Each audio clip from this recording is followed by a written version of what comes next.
पूर्णमदः पूर्णमिदं पूर्णात् पूर्णमुदच्यते पूर्णस्य पूर्णमादाय पूर्णमेवावशिष्यते। ॐ शान्ति शान्ति शान्तिः। शङ्करं शङ्कराचार्यं केशवं बादरायणं सूत्रभाष्यकृतौ वन्दे भगवन्तौ पुनः पुनः। ईश्वरो गुरुरात्मेति मूर्तिभेदविभागिने व्योमवद्व्याप्तदेहाय दक्षिणामूर्तये नमः। ओम शांति शांति शांति। श्री विद्यारण्य मुनि जी के द्वारा विरचित पंचदशी के इस षष्ठ चित्रदीप प्रकरण में हम लोग विचार कर रहे हैं। इसमें यहाँ पे माया के विषय में भी आ रहा था। इसमें बताए कि माया जो है अत्यंत अद्भुत है, इसी लोग इसको इंद्रजाल रूप बताते हैं। इसमें और श्लोक भी एक दिए, तस्मात् किमिवेन्द्रजाल मपरम। एक छोटा सा रेत बीज जो है उससे पूरा शरीर कैसे बन जाता है, ये भी बड़ा आश्चर्य है। इस तरह से बता दिए। और जो प्राचीन नैयायिक लोग ने इसका निर्वचन किया है, बोले उनका तो बहुत खंडन वेदांतियों ने कर दिया है, इसलिए वो अनिर्वचनीय है। 150 श्लोक हो गया था। अचिंत्य खलु ये भावा न तां तर्केषु योजयेत् अचिंत्य रचना रूपम मनसापि जगत खलु। जो अचिंत्य पदार्थ है उनको तर्क से उसको सिद्ध करने की कोशिश न करे। ये संपूर्ण जगत अचिंत्य रचना रूप है। ननु भवत्येवं जगतो अचिंत्य रचनात्म। चलो ठीक है, मानते हैं एक जगत अचिंत्य रचना रूप है, तो भी मायायाम की मायातम। अभी विचार तो माया का चल रहा था, इससे माया में क्या मिला? जगत अचिंत्य रचना रूप है, ठीक है, लेकिन माया में इससे क्या सिद्ध हुआ? माया का विचार चल रहा था।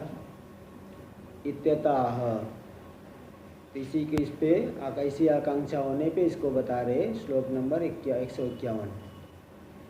अचिंत्य रचना शक्ति बीजं मायेति निश्चिनो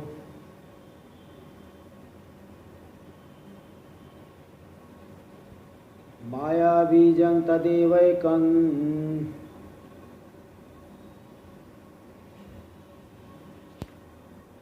सुषुप्तावनुभूयते। अचिंत्य रचना शक्ति बीजं मायेति निश्चिनो। अचिंत्य रचना शक्ति वाला जो बीज है, शक्ति अचिंत्य रचना शक्ति रूपी बीज जो है माया इति निश्चित, यही वही माया है। जगत अचिंत्य रचना रूप है, तो अचिंत्य रचना शक्ति वाला बीज कौन है? वही माया है।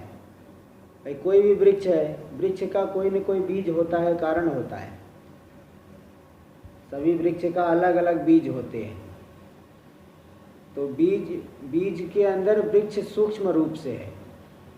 पूरे वृक्ष की शक्ति जो है उस बीज में होती है। इसी प्रकार ये जो अचिंत्य रचना शक्ति वाला बीज कौन है? ये माया है। जगत अचिंत्य है तो माया शक्ति भी अचिंत्य है, क्योंकि जगत अचिंत्य रचना शक्ति वाला बीज तो माया ही है, माया से ही जगत हुआ है। ऐसा कब अनुभव में होता है? माया से बीजम तदेवैकम सुषुप्ताव अनुभूयते। तो वही माया बीज सुषुप्ति में अनुभव में आता है। सुषुप्ति में माया बीज का अनुभव होता है। मैंने कुछ नहीं जाना, तो इस तरह से उसका अनुभव होता है। इसलिए वो बीज है, बीज रूप है, इसलिए माया भी अचिंत्य रूप ही सिद्ध हो गई। टीका में देखिए दे रहा, अचिंत्य रचनेति। अचिंत्य रचना शक्तिमद यद बीजम कारणम सयो माया इत्यर्थ। अचिंत्य रचना शक्ति वाला जो बीज है, कारण है, वही माया है। ननु एवं विधम कारणम क्वदृष्टम, इस प्रकार का कारण कहाँ देखा गया है? इत्यतः, ऐसी आकांक्षाओं ने बता दिए कि माया बीज जो है सुसुप्ति में अनुभव होता है। अज्ञान जो है, माया है, सुसुप्ति में अनुभव हो रहा है। इसलिए ऐसा नहीं कह सकते कि उसमें कोई प्रमाण नहीं है, प्रत्यक्ष वहाँ अनुभव होता है। कथम तस्य जगत बीजत्वम इत्यतः, जगत बीज माया को कैसे कह दी? इसमें क्या कारण है, क्या सादृश्य है? इसको दिखा रहे 152वां श्लोक। जागृत स्वप्न जगत तत्र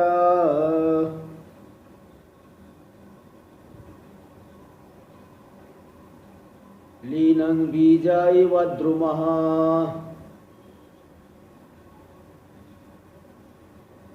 तस्मादशेष जगतो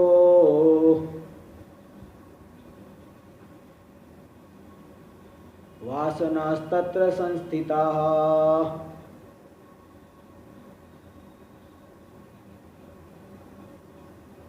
जागृत स्वप्न जगत तत्र लीनं बीज इव द्रुमः। जैसे द्रुम यानी वृक्ष, वृक्ष के लिए एक दूसरा शब्द होता है द्रुम, कहीं कहीं ध्रुव शब्द है द्रुम, द्रुम यानी वृक्ष। जैसे पूरा का पूरा वृक्ष बीज में लीन होता है, बीज के अंदर उस वृक्ष का संस्कार होता है। नहीं तो बीज से कोई भी वृक्ष हो जाए, लेकिन ऐसा नहीं होता। जिसका बीज होगा उसी प्रकार का पौधा निकलेगा, क्योंकि पौधे में फिर जो वृक्ष होता है, वृक्ष में अलग अलग वृक्ष की अलग अलग पत्ती है, अलग अलग प्रकार की शाखाएं होती है, अलग अलग प्रकार का उसका जड़ आदि भी होती है। उस वृक्ष में अलग सुगंध होता है, अलग प्रकार का फल होता है, सब आकार प्रकार अलग अलग होता है। जैसे बांस का है तो बांस से तो वो लंबा जाएगा, और कोई वृक्ष ज़्यादा लंबा नहीं होकर फैलेगा ज़्यादा। कोई फल वाला होता है, कोई बिना फल वाला भी होता है, पुष्प आदि होंगे, फल नहीं होंगे। कहीं सीधे जो है फल ही होते हैं, कोई कोई पुष्प होके फल होता है, कोई सीधे फल होता है। तो अलग अलग मतलब अलग अलग बीज से अलग अलग वृक्ष बन करके अलग अलग प्रकार का सबका आकार प्रकार फल आदि सब होते हैं, सभी का अलग अलग गुणधर्म है।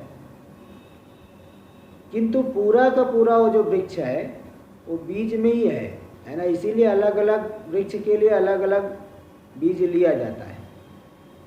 अमरूद का पेड़ लगाने के लिए आम्र का बीज नहीं लिया जाएगा, आम्र के बीज से आम्र का ही वृक्ष बनता है। इसलिए तो वहाँ पे मतलब आपको पता है कि इस बीज से हमें आम्र का ही वृक्ष मिलेगा, इसलिए उसको लगाते हैं।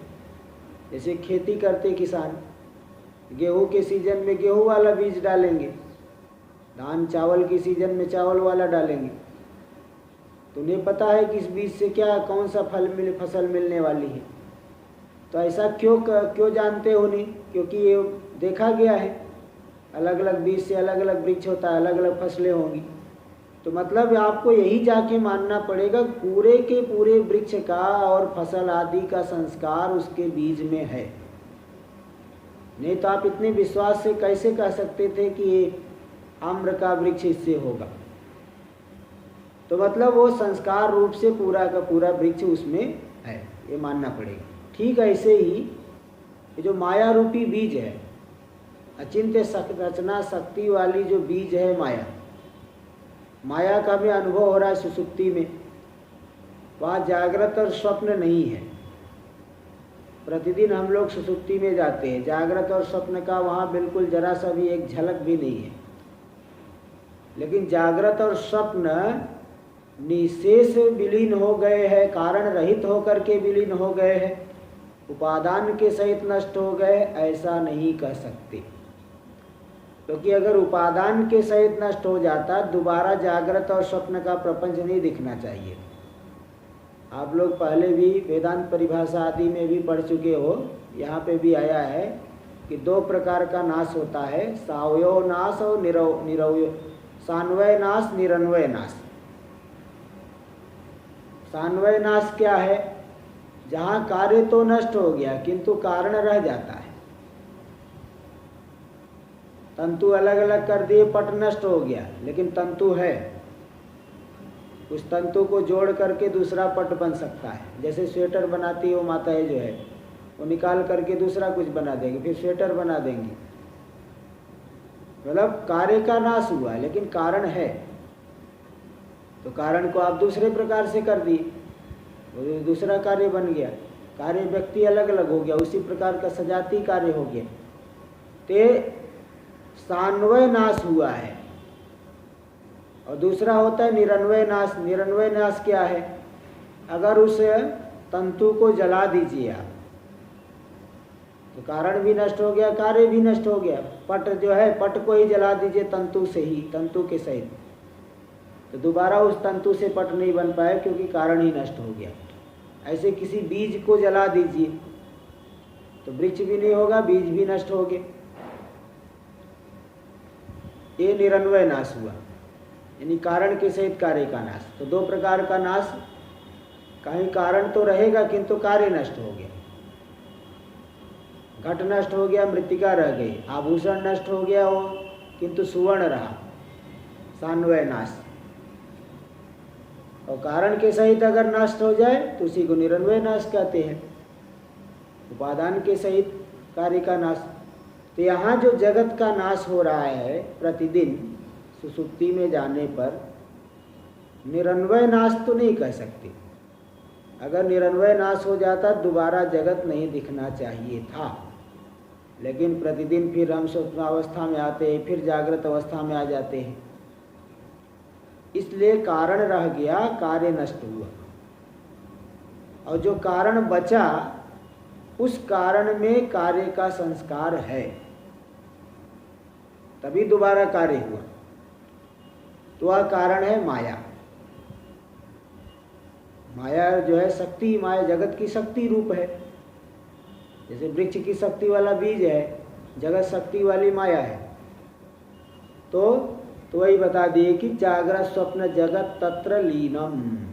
जागृत और स्वप्नकालीन जो जगत है पूरा का पूरा उसमें लीन है। जैसे द्रुमा बीजे हुआ, वृक्ष जैसे बीज में लीन हो जाता, लीन रहता है, फिर वहीं से निकलता है, ऐसे जागृत स्वप्न माया में लीन है, अज्ञान में लीन है। तस्माद अशेष जगतो वासनास तत्र संस्थिता। इसलिए संपूर्ण जगत की वासनाएं, तस्माद नहीं कारणत्वात्, क्योंकि वह जगत का कारण है। कारण में कार्य का पूरा संस्कार स्थित रहता है। तो माया जो है कारण है जगत का, इसलिए उसमें पूरे जगत की वासनाएं, संस्कार पूरी तरह से स्थित है, क्योंकि वो कारण है। कारण में कार्य की पूरे संस्कार स्थित रहते हैं, इसलिए वहाँ माया में भी कार्य के सभी संस्कार स्थित है। पूरे जगत के संस्कार वहाँ स्थित है, ये मानना पड़ेगा। टीका में देख लीजिए जागृत इति, तो जागृत इति इसका अर्थ हो तो ऊपर हो गया है, जागृत स्वप्न जगत तत्र लीनम बीज इव द्रुम। ततः किमित्यतः, इस विचार से क्या लाभ मिला? इस विचार से यही लाभ मिला कि पूरे वो कारण है माया, इसलिए पूरे जगत की वासनाएं, पूरे जगत का संस्कार उस माया में स्थित है, उस माया में स्थित है, ये मानना पड़ेगा। यह तो जगत कारणं माया, क्योंकि जगत की कारण है माया। अतो अशेष जगत वासना तत्र, यानी मायायाम तिष्ठन्ति। शेष जगत वासना, पूरे जगत की वासनाएं उस माया में स्थित है। 1 नंबर टिप्पणी में इत्यर्थ है। 1 नंबर टिप्पणी देख सकते हैं। सुसुप्तौ अनुभूय माने जागृत स्वप्न रूप जगतः बीजे। सुसुप्ति में जो अनुभव में आ रही है जागृत और स्वप्न रूपी जगत की जो बीज है माया, उस माया में पूरा जगत विलीन है, संस्कार रूप से स्थित है। कारण का नाश नहीं हुआ है ना, तो इसलिए। ततोपि किम, तत्राह। इससे क्या सिद्ध हुआ इस विचार से? तब इसी प्रकार देखिए अब बता रहे हैं 153 नंबर श्लोक। देखिए, या बुद्धि वासनास्तासु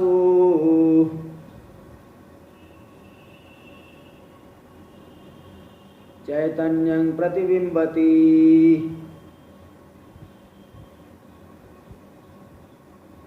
मेघाकाशवद स्पष्ट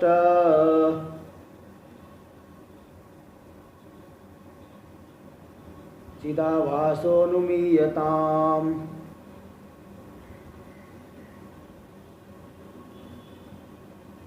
या बुद्धि वासनास्तासु,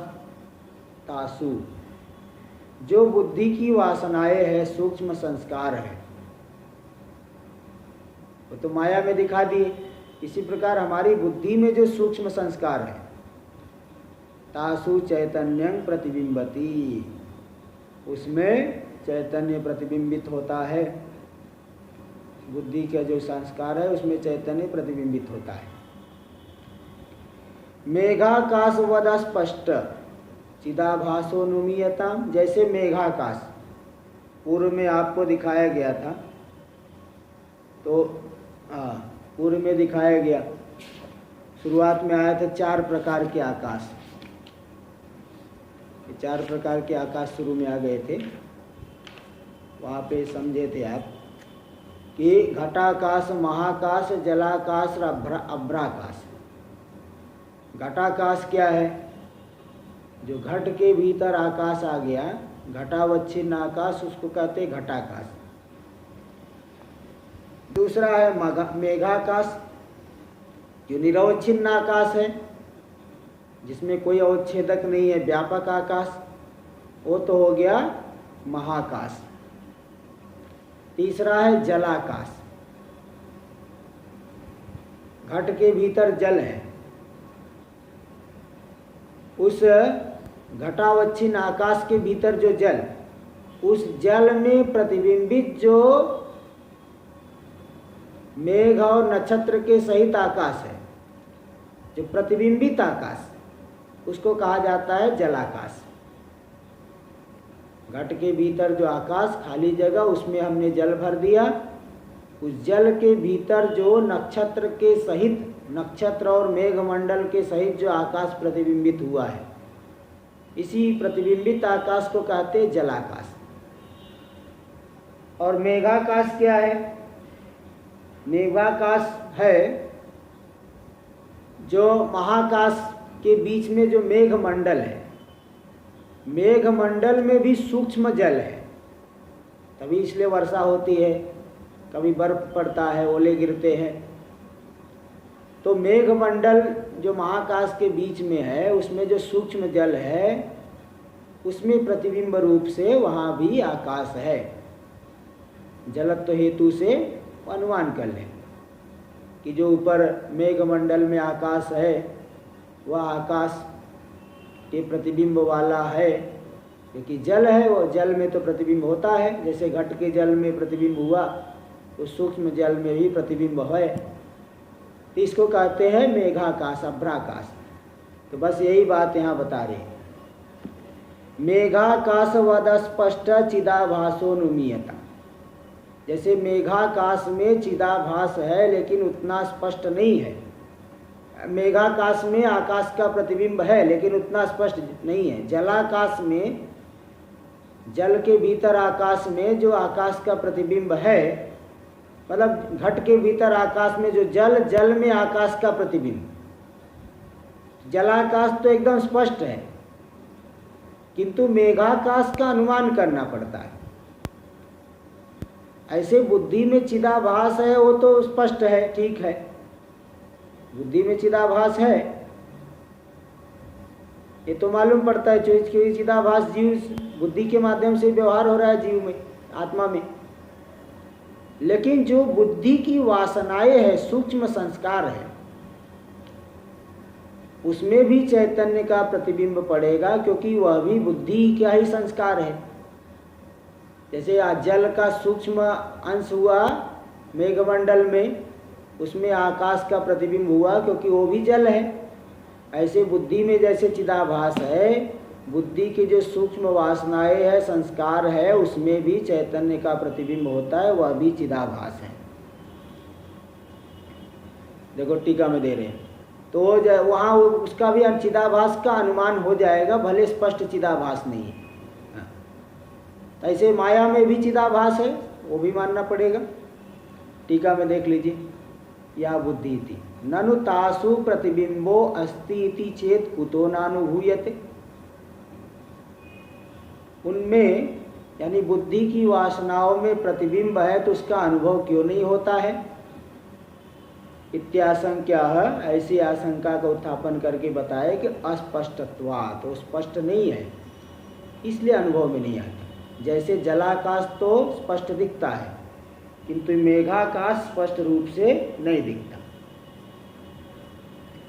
मेघाकाश स्पष्ट रूप से नहीं दिखता, उसका अनुमान हो जाता है। ऐसे बुद्धि में चिदाभास तो है किंतु बुद्धि की वासनाओं में, सूक्ष्म संस्कार में वह जो है मानना पड़ेगा चैतन्य का प्रतिबिंब। तर्हि कुतस्तत् सिद्धि इत्यतः, फिर कैसे उसकी सिद्धि होगी? अनुमान के द्वारा, अनुमान से उसकी सिद्धि हो जाएगी। आगे देखिए टीका में, ननु मेघांश उदकस्य आकाश अस्पष्ट आकाश प्रतिबिंबवत्वेपि तज्जातीयस्य घटोदकस्य स्पष्टाकाश प्रतिबिंबवतः सद्भावात् मेघाकाशानुमानम घटते। देखिए क्या होता है कि कहीं अगर आपको अनुमान करना हो तो अनुमान करने के लिए एक दृष्टांत चाहिए, और दृष्टांत कैसा होना चाहिए? उभयवादी सम्मत दृष्टांत, जिसको कि आप भी मानते हो और सामने वाला भी जिसको बता रहे हो वो भी मान ले। जैसे कि आपको अनुमान करना है पर्वतो वहनीमान, पर्वत वहनी वाला है।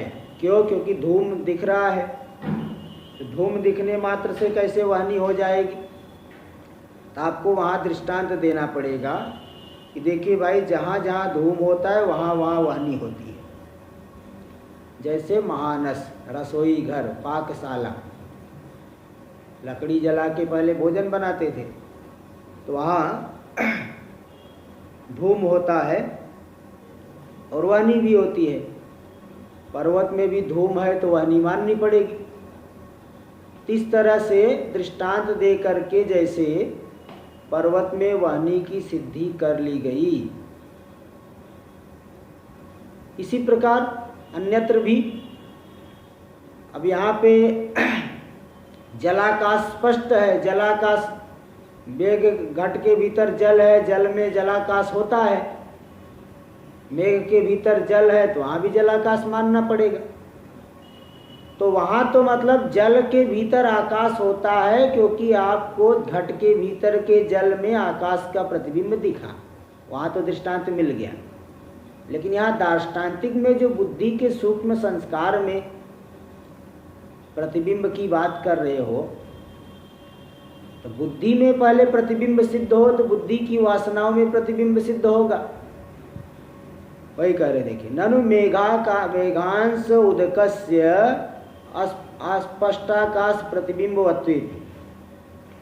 मेघ का अंश जो जल है, मेघ में बादल के भीतर जो जल है, सूक्ष्म जल है, उसमें आकाश का स्पष्ट प्रतिबिंब नहीं है, अस्पष्ट प्रतिबिंब है, तो भी तज्जातीयस्य घटोदकस्य स्पष्टाकाश प्रतिबिंबवतः सद्भावात्, क्योंकि उसके समान जाति वाला। 3 नंबर टिप्पणी में दे दिए, जलत्वेन मेघांश उदक समान जातीयस्य। जलत्वेन, क्योंकि वो अभी जल है, यह भी जल है, घट के भीतर भी जल है, उसमें भी जलत्व रहता है। आकाश में जो जल, मेघ मंडल में जो जल है, वो उसमें भी जलत्व रहता है, तो समान जाति वाले हो गए। तो जैसे घट के भीतर के जल में प्रतिबिंब है, बड़ा है, और वहाँ सूक्ष्म जल होने से सूक्ष्म प्रतिबिंब है, वहाँ तो इसलिए अनुमान हो जाएगा। तो भले अभ्राकाश में, मेघाकाश में स्पष्ट प्रतिबिंब न हो तो भी जल के भीतर स्पष्ट प्रतिबिंब होने से वहाँ अनुमान हो जाएगा। किंतु यहाँ पे यह तथाविध दृष्टांता भावात्, यहाँ जो बुद्धि की वासनाओं में चैतन्य का प्रतिबिंब होगा ऐसा तो दृष्टांत पहले दो न, उसके लिए दृष्टांत कोई देखना पड़ेगा। देखो 4 नंबर टिप्पणी दे रही है के ऊपर, वासनागत चिदाभासे, वासना में होने वाले चिदाभास में उस प्रकार का दृष्टांत नहीं मिलेगा, इसलिए कथम अनुमानोदय, बिना दृष्टांत के अनुमान कैसे करोगे? तो बिना दृष्टांत के नहीं हो पाएगा। इत्याशंक्य अत्रापि तथाविध दृष्टांत संपादनाय आह, इसलिए बुद्धि की वासनाओं में चिदाभास की सिद्धि के लिए दृष्टांत के संपादन के लिए बता रहे हैं। दृष्टांत हमें मिलेगा 154 नंबर श्लोक। साभासमेव तद्बीजं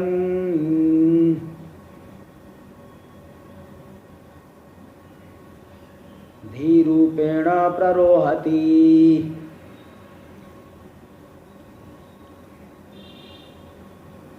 अतो बुद्धौ चिदाभासो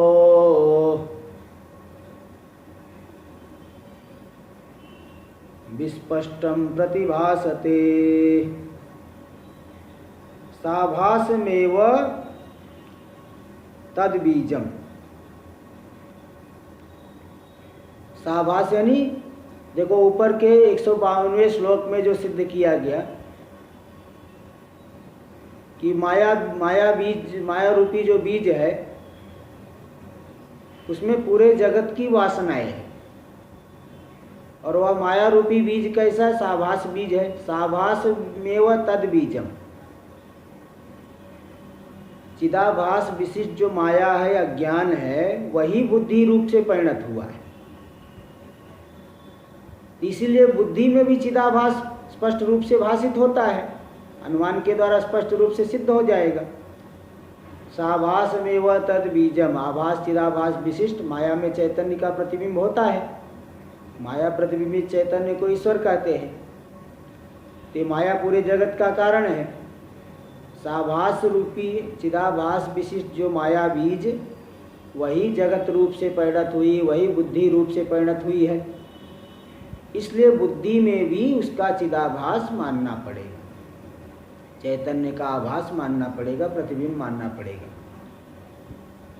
साभास में वह तद बीजम धीरूपेण प्ररोहति, आभास चिदाभास विशिष्ट वही बीज ही बुद्धि रूप से वह उत्पन्न होता है, अभिव्यक्त होता है। इसलिए बुद्धि में चिदाभास स्पष्ट रूप से प्रतिभाषित होता है, मतलब उसका अनुमान हो जाएगा। देखो टीका में दे रहे आगे, साभासमिति चिदाभास विशिष्टम तदेव ज्ञानम, चिदाभास विशिष्ट वही जो अज्ञान है, बुद्धि रूपेण परिणममानम, बुद्धि रूप से परिणत होते हुए विस्पष्ट चिदाभासवद भवति, विस्पष्ट चिदाभास वाला वह हो जाता है। इस तरह से यहाँ अनुमान सूचित हो गया। एवं चेदम अनुमानम अत्र सूचितम भवति। आप कहोगे मुझे तो स्पष्ट रूप से नहीं मालूम पड़ा। भाई स्पष्ट रूप से प्रत्यक्ष अनुभव की बात नहीं कर रहे, अनुमान की बात कर रहे। अनुमान जो है हो जाता है। एवं चेदम अनुमानम अत्र सूचितम भवति, तो यहाँ पे इस प्रकार का अनुमान सूचित हो जाता है। क्या है अनुमान? देखिए बता रहे, विमता बुद्धि वासनास चित्त प्रतिबिंबवत्यो भवितुम अर्हति। विमत जो बुद्धि की वासनाएं है, जिस विरुद्धत्वेन मत, यानी जिसके विषय में विवाद चल रहा है, बुद्धि की जो सूक्ष्म वासनाएं है वह भी चैतन्य के प्रतिबिंब रूप से हो सकती है। तो उसमें प्रतिबिंब हो सकती है। क्यों? बुद्धि अवस्था विशेषत्वात्, बुद्धि की अवस्था विशेष है। बुद्धि वृत्तिवत, जैसे बुद्धि वृत्ति में चैतन्य का प्रतिबिंब होता है, वृत्त्यवच्छिन्न वृत्ति प्रतिफलित चैतन्य, फल व्याप्ति जिसको कहा जाता है, फल शब्द से कहा जाता है, फल व्याप्ति विषय में होती, विषय का तीन विषय आ जाता है। भाई बुद्धि में चैतन्य है तो बुद्धि का परिणाम वृत्ति में भी चैतन्य का प्रतिफलन है, चैतन्य प्रतिबिंबित है। इसी प्रकार बुद्धि की जो सूक्ष्म दशा है, बुद्धि की वासना है, वह भी चित्त प्रतिबिंब वाली होने के योग्य है। क्यों? क्योंकि वह भी बुद्धि की अवस्था विशेष है, जैसे बुद्धि वृत्ति के समान। तो जो जो बुद्धि की अवस्था है वह चैतन्य के प्रतिबिंब वाली होती है। तो चैतन्य के प्रतिबिंब वाली है, जैसे बुद्धि की वृत्ति। तो जो बुद्धि की वासनाएं है, सूक्ष्म संस्कार माया में पड़ते हैं, वह भी प्रतिबिंब वाला ये सिद्ध हो गया। दृष्टांत दे दिए, जैसे बुद्धि वृत्ति बुद्धि की अवस्था विशेष है, चैतन्य के प्रतिबिंब वाली है। इसी प्रकार बुद्धि की वासनाएं सूक्ष्म संस्कार भी वह चैतन्य के प्रतिबिंब वाला मानना ही पड़ेगा, सिद्ध होता है। एवं जीवेश्वरयोर मायिकत्वम श्रुत्युक्तम उपपादितम उपसंहरत। इस तरह से जीव और ईश्वर में मायिकत्वम, ये दोनों माया के ही कार्य हैं। माया से माया का ही दो, बुद्धि रूप और स्वयं माया, इन दोनों में प्रतिबिंब होकर के दोनों को एक माया में प्रतिबिंबित चैतन्य को ईश्वर कहेंगे, बुद्धि में प्रतिबिंबित चैतन्य को जीव कहेंगे।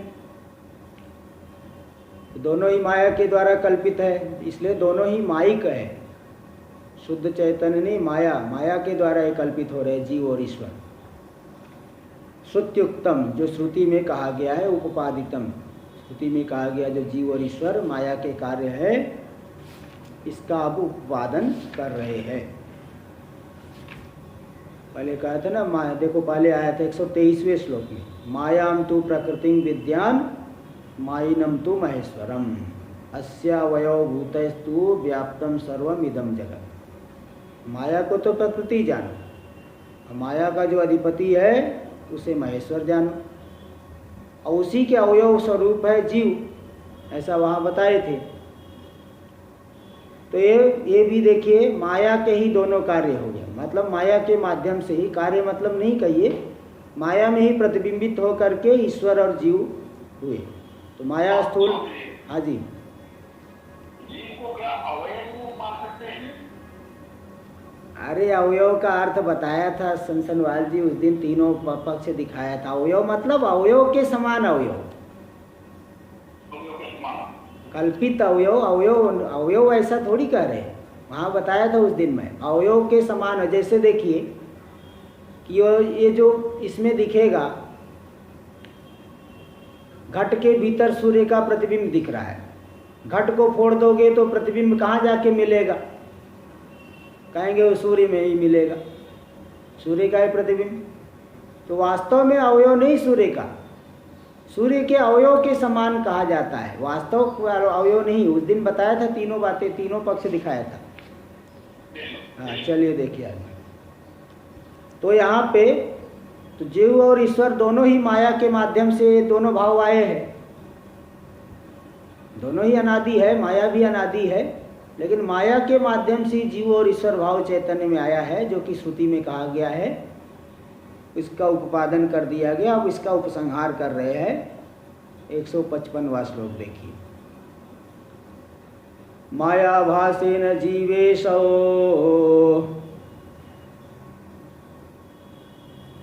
करोतीति श्रुतौ श्रुतम्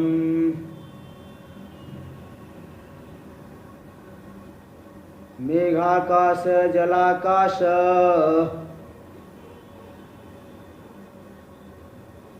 मेघाकाश जलाकाशा काशा मेघाकाश जलाकाशा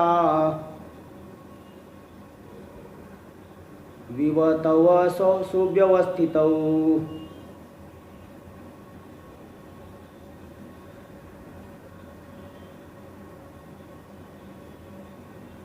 मायाभासेन जीवेशौ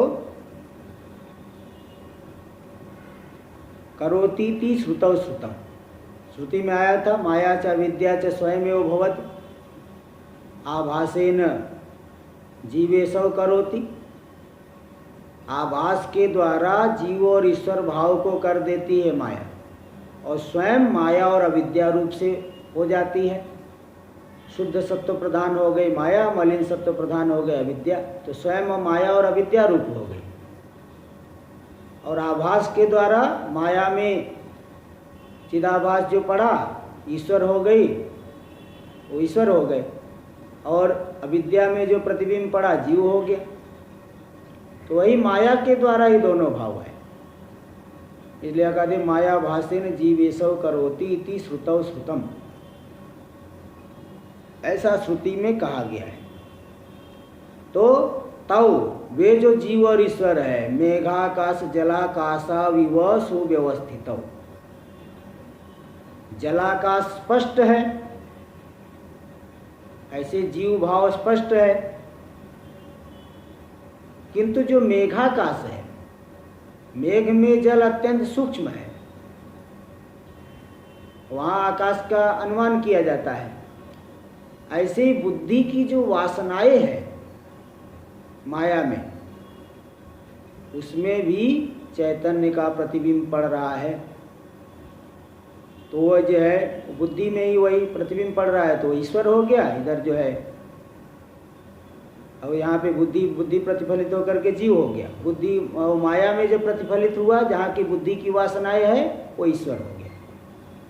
तो मेघाकाश और जलाकाश के समान, जैसे मेघाकाश अत्यंत सूक्ष्म है, जलाकाश स्पष्ट है, ऐसे बुद्धि प्रतिबिंबित चेतन स्पष्ट है, और उसमें जो मायाभास है जिसमें बुद्धि की वासना है, वहाँ पे आभास हो रहा है, वो उतना स्पष्ट नहीं है। तो इस तरह से मेघाकाश और जलाकाश के समान दोनों अच्छी तरह से व्यवस्थित है। टीका में देख लीजिए। हाँ, शुद्ध माया में ही, माया में पूरे जगत की वासना है, बुद्धि की वासना है, कारण में कार्य की वासना रहती है। बीज में वृक्ष की संस्कार नहीं रहेंगे वासना। बिना संस्कार के ही वृक्ष के संस्कार के बीज से वृक्ष हो जाएगा क्या? नहीं तो किसी भी बीज से तब तो कोई भी वृक्ष होने लग जाए। बीज में वृक्ष का संस्कार नहीं रहेगा। भाई आदमी से आदमी होता है ना, कि जानवर होता है, तो संस्कार तो मानना ही पड़ेगा ना कारण में। वही शुद्ध की माया की बात कर रहे, कौन वैसे नहीं, लेकिन उसमें संस्कार है पूरे जगत का, बुद्धि का की भी वासनाएं है। चलिए देखिए आगे। माया भासे नहीं थी ननु जीवेशयोर मायिकत्वे समाने कथम अवान्तर भेद सिद्धि। जीव भाव भी माया से कल्पित है, ईश्वर भाव भी माया से कल्पित है, तो दोनों में अवान्तर भेद कैसे सिद्ध होगा? दोनों ही प्रतिबिंबित चैतन है, तो दोनों में अवान्तर भेद, अंतर्गत जो भेद है, अंतर्गणिक भेद कहाँ से सिद्ध होगा? क्योंकि दोनों प्रतिबिंबित है, चैतन्य है। तो बता इत्याशंक्य अस्पष्ट स्पष्ट उपाधि मत्वेन मेघाकाश जलाकाशयोरिव। जीव की उपाधि तो स्पष्ट है, बुद्धि, इसलिए जीव हो गया जलाकाश के समान। घट के भीतर जल, जल में आकाश जो है स्पष्ट रूप से दिखता है। और ईश्वर की उपाधि जो है वो माया है, सूक्ष्म है बहुत। जैसे बीज सूक्ष्म होता है, वृक्ष बड़ा होता है, ऐसे माया भी सूक्ष्म है। उसमें बुद्धि की संपूर्ण बुद्धि की वासना है, उसके अंदर है। पूरे जगत की वासना है उसके अंदर है, माया के अंदर। तो सूक्ष्म उपाधि है। कारण दशा तो सूक्ष्म ही होता है। माया व्यापक है लेकिन सूक्ष्म है। कारण सूक्ष्म होता है, व्यापक भी होता है। ये दोनों बातें जो है समझना पड़ेगा। तो ईश्वर की उपाधि अस्पष्ट है। जैसे मेघाकाश के लिए उपाधि जो है, अब्र के भीतर जो जल है अत्यंत सूक्ष्म होता है, तो वहाँ पे प्रतिबिंबित आकाश भी सूक्ष्म ही है, इसलिए तो उसका अनुमान करना पड़ता है। देखो जैसे जैसे पात्र बड़ा करोगे वैसे वैसे प्रतिबिंब भी बड़ा बड़ा दिखाई पड़ेगा। छोटे से दर्पण में आप अपना मुख देखो तो आपके मुख का प्रतिबिंब छोटे से दर्पण में छोटा ही दिखेगा। बड़ा दर्पण होगा, बड़ा पूरा लंबा चौड़ा दर्पण होगा, उसमें आपके मुख का प्रतिबिंब बड़ा दिखेगा। ऐसे जल जो पात्र है, पात्र बड़े हैं तो उसमें प्रतिबिंब भी बड़ा दिखेगा। पात्र छोटा है, जल थोड़ा है तो प्रतिबिंब छोटा दिखेगा। अब आकाश में जो मेघमंडल में है, जल की बूंदे है, छोटे छोटे जल है, छोटी सी बर्फ भी बन जाते हैं, वहाँ बहुत सूक्ष्म जल है। वही जल और अधिक घनीभूत हो करके वर्षा हो जाता है। हाँ, तो इस तरह से वहाँ पे आपको प्रतिबिंब मानना ही पड़ेगा, भले ही स्पष्ट नहीं है। इसलिए यहाँ बताए कि दोनों ही अगर उपाधि वाले हैं तो अंतर क्या आया, जैसे ईश्वर और जीव में अंतर क्या आया, जैसे वहाँ उदाहरण दिए कि मेघाकाश और जलाकाश में जैसे अंतर है, एक की उपाधि स्थूल है, दूसरे की उपाधि सूक्ष्म है। ऐसे यहाँ बुद्धि रूपी उपाधि स्पष्ट है और बुद्धि की वासना, जो संपूर्ण बुद्धि की वासना वाली है माया शक्ति, वो उपाधि सूक्ष्म है। सूक्ष्म होने से तो स्पष्ट उपाधि वाले ईश्वर हो गए, स्पष्ट उपाधि वाले जीव हो गए, इसलिए दोनों की सिद्धि हो गई। तो दोनों को आभास के द्वारा माया ने किया है, ऐसा श्रुति में बताया है। आगे का आगे बोलिए। ये क्लियर नहीं हो पा रहा है, ये जो संस्कार में माया की जो संस्कार है उसमें माया की कारण वासना आई है कि माया का संस्कार की वासना माया में गई है? नहीं, संसार के पूरे संसार की वासना माया में है ना, कि माया जैसे पूरे वृक्ष की संस्कार बीज में है ना, बीज ही वृक्ष रूप से आया है, तो मतलब वृक्ष का संस्कार बीज में है, तभी तो वृक्ष बना ना। वृक्ष का संस्कार बीज में है, ऐसे ही पूरे जगत का संस्कार माया में है। तो संस्कार तो बदल जाते हैं, जैसे अजामिल का था। अरे वो संस्कार की बात नहीं कर रहे यहाँ पूरे, वो तो अलग अलग व्यक्ति के अंतःकरण का संस्कार हो गया। यहाँ पूरे जगत का संस्कार जो है सूक्ष्म संस्कार। अरे संस्कार कई प्रकार के होते हैं। अब जैसे कपड़ा जल गया तो भी कहेंगे देखो उसका वस्त्राभास दिख रहा है, वस्त्र के जैसा दिख रहा है ना। तो संस्कार तो कई प्रकार के होते हैं। वो तो आप अलग अलग संस्कार, वो जो अलग अलग व्यक्ति के अंतःकरण में है वो अलग बात है, वो संस्कार उसकी बात नहीं कर रहे। यहाँ माया में पूरे जगत का जो संस्कार है उसकी बात कर रहे हैं। हाँ, चलिए आगे का विचार हम लोग कल करेंगे। ओम पूर्णमदः पूर्णमिदं पूर्णात् पूर्णमुदच्यते पूर्णस्य पूर्णमादाय पूर्णमेवावशिष्यते। ओम शांति शांति शांति। शंकरं शंकराचार्यं केशवं बादरायणं सूत्रभाष्य कृतौ वंदे भगवन्तौ पुनः पुनः। ईश्वरो गुरुरात्मेति मूर्तिभेदविभागिने व्योमवद्व्याप्तदेहाय